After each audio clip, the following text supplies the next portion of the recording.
Salut les amis, j'espère que vous allez bien. Aujourd'hui dans la rubrique phytothérapie, j'ai 3 minutes 57 pour vous présenter l'Oné, Inula Helenium.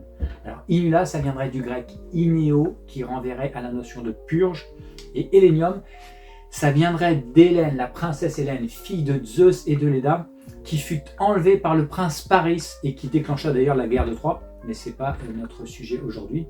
Et lors de cet enlèvement, elle aurait dans son bec, elle aurait dans sa main une branche d'Oné. Après, une deuxième légende nous dit que c'est lors de cet enlèvement qu'elle eut une larme, et cette larme, en arrivant au sol, fit naître l'Oné.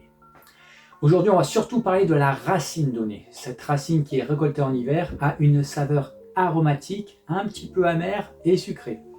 Et tout ça, on le retrouve en justificatif dans ses principes actifs. Qu'est-ce qu'on retrouve comme principe actif? On retrouve de l'hélénine et surtout jusqu'à 45% d'inuline, dont on reparlera tout à l'heure. On retrouve aussi des huiles essentielles, notamment des lactones. Et enfin, on retrouve des terpènes, notamment des chamazulènes, qui va donner ce petit côté bleuté à la tisane, qu'on retrouve aussi dans la chili notamment, des stérols et enfin quelques sels minéraux, magnésium, calcium, potassium, etc.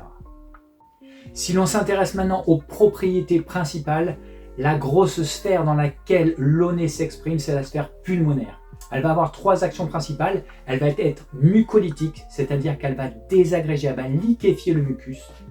Elle va être expectorante, c'est-à-dire qu'elle va déloger, elle va aider à sortir le mucus. Et enfin, elle va être régénératrice du tissu pulmonaire. Donc très très intéressante pour toutes les personnes qui ont été en souffrance au niveau de leurs poumons à travers le tabac, des bronchiolites à répétition, tuberculose, mononucléose, asthme, etc., etc. De manière un petit peu plus secondaire, mais non négligeable, elle va avoir une action sur la sphère digestive. Donc cholagogue, mais surtout cholérétique, elle va favoriser le travail de la bile. Et son amertume va permettre d'accompagner les mucus vers la sortie en facilitant notamment l'évacuation des selles en général. N'oublions pas son petit côté diurétique. Enfin, troisièmement, c'est une tonique générale, on l'a vu au niveau digestif et pulmonaire, mais elle va aussi stimuler l'hypophyse et l'utérus. D'ailleurs, ce côté un peu tonique utérin fera qu'on la limitera chez les femmes enceintes.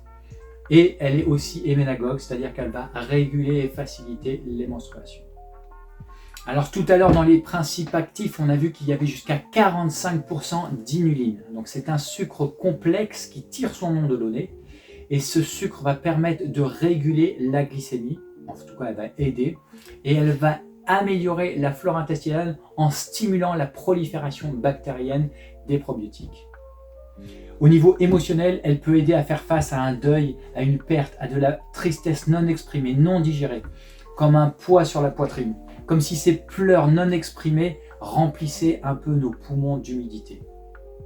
D'ailleurs, au niveau de la médecine traditionnelle chinoise, il y a 3 organes qui vont être préférentiellement travaillés par l'Oné. Le poumon, on l'a vu, avec un vide d'énergie et des mucosités. La rate avec l'humidité. Et enfin, le gros intestin avec une constipation liée à un vide d'énergie. Pour ce qui est du mode d'utilisation, c'est très simple. On est sur une racine, donc on fera une décoction 2, 3, 4, 5 minutes dans l'eau frémissante, plus 10 minutes d'infusion. Là, on arrivera à extraire facilement l'inuline, qui aura des bénéfices sur la glycémie et la flore intestinale notamment. Et si on veut essayer d'aller travailler un petit peu plus sur les principes actifs liés aux huiles essentielles, on peut très bien se faire une macération à froid toute la nuit et réchauffer régulièrement, tout doucement le matin au réveil, si on veut une boisson chaude.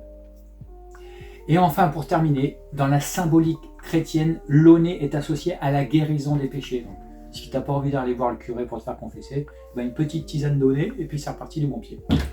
L'Inula Helenium, elle résiste aussi au poison. Elle éclaire la poitrine malade et elle donne au cœur joie et plaisir. Si toi aussi tu as pris du plaisir dans cette vidéo, n'hésite pas à la liker, à la partager, à faire tout ce qu'il y a à faire. Et on se revoit dans un prochain épisode. Allez, ciao!